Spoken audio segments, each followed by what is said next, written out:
You ever walk out to your driveway, glance at your pride, enjoy the car you worked your blood, sweat and tears fondly to realize it's gone?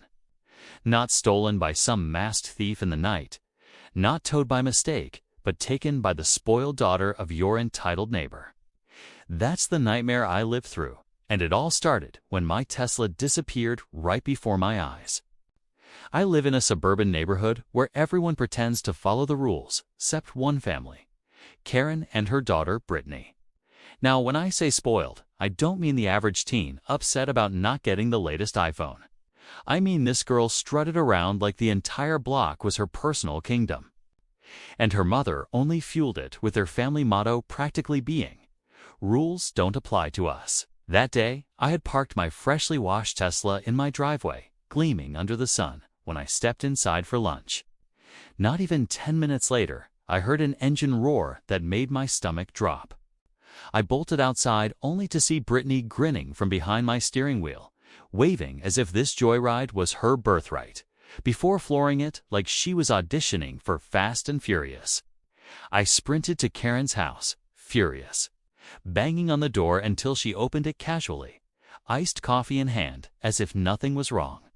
When I demanded answers, she rolled her eyes and smirked. "Relax, she's just taking it for a little test drive. Don't be so dramatic."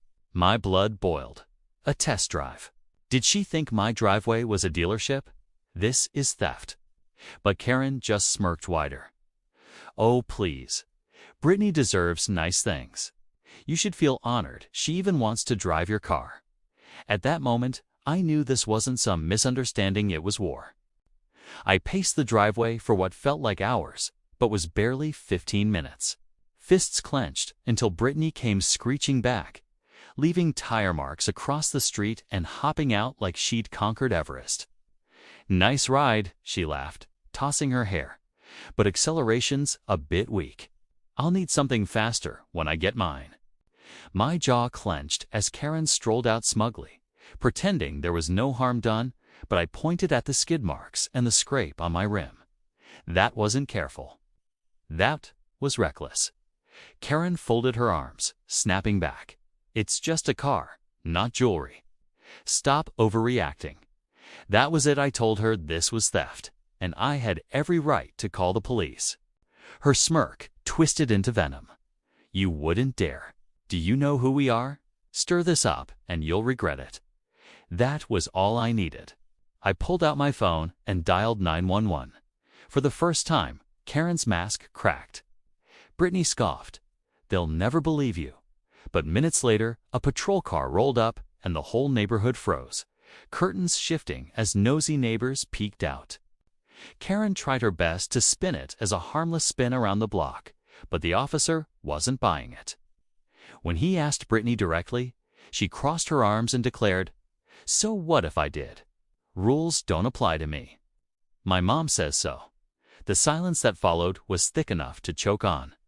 The officer's jaw tightened, and Karen scrambled to cover, claiming it was all silly and she was just a minor. But the officer shook his head. "No, ma'am. Taking a vehicle without permission is a crime, minor or not." Karen snapped, "Do you know who we are? We're respected. If you lay a hand on her, you'll regret it." But the officer didn't flinch. He calmly radioed dispatch and told Brittany, "Miss, you're coming with me." Karen screamed, clinging to her daughter, calling it harassment, but the officer stayed firm.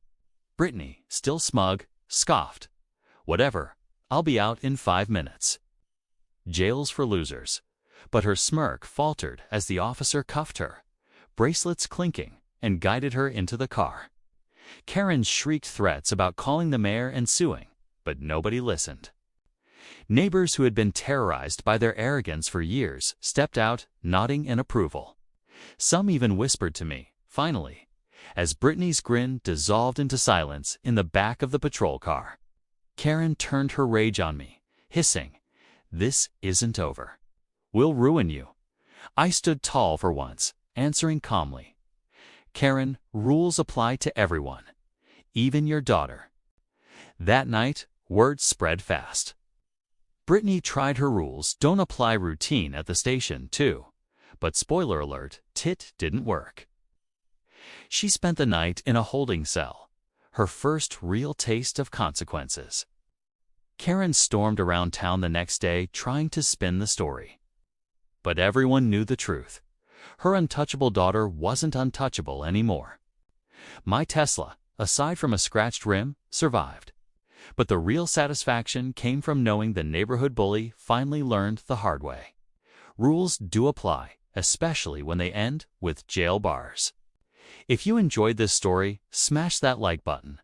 Drop your thoughts in the comments. I read every single one of them and, of course, make sure to subscribe to my channel so you don't miss the next crazy Karen story.